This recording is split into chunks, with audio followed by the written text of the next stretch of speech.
আমরা ৪১ বছর পর্যন্ত বৈষম্য ছিলাম। এখন বিভিন্ন সরকার আসছে, আমাদেরকে আশা দিয়ে গেছে, আশ্বস্ত করেছে, কিন্তু জাতীয়করণ কেউই করে নাই, বেতন ভাতাও দেয় নাই। এখন বর্তমান অন্তর্বর্তীকালীন সরকার গত ২৮শে জানুয়ারি আমাদেরকে জাতীয়করণের ঘোষণা দিয়েছে এবং বাস্তবায়ন পর্যন্ত করে নাই। এই জন্য আমরা গতই ১৩ই অক্টোবর ২০২৫ সাল হইতে অদ্যবধি পর্যন্ত আমরা আন্দোলন চালিয়ে যাইতেছি।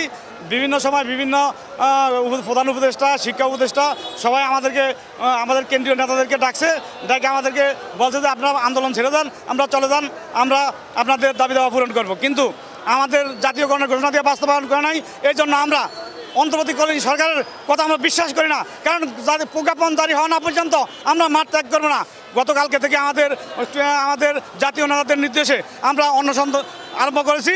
আমরা যদি গেজেট না পাই তারপরে আমরা মাঠ ছাড়বো না, রাজপথে থাকবো, রাজপথ করবো, তবু আমাদের দাবি আদায় করে নেব ইনশাআল্লাহ।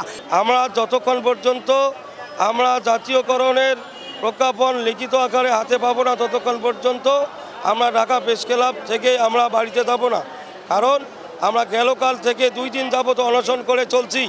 আমরা স্বতন্ত্র ইবতেদায়ী মাদ্রাসা অনুদানবিহীন সারা বাংলাদেশ থেকে এসেছি। সকল শিক্ষকগণ আমরা প্রমিস করেছি, আমরা 2 দিন যাবত অনশন করে চলছি। আমাদের সহ প্রতিষ্ঠান প্রাইমারি স্কুলকে জাতীয়করণ করা হলো, যেই দেশে বৈষম্যের শিকার করে। আমাদেরকে এখনও পর্যন্ত জাতীয়করণ দেওয়া হয় না। কেন আমাদেরকে জাতীয়করণ দেওয়া হয় না? এজন্য আমরা উদাত্ত, আমরা সকলের কাছে আমরা এর জবাবদিহি চাই।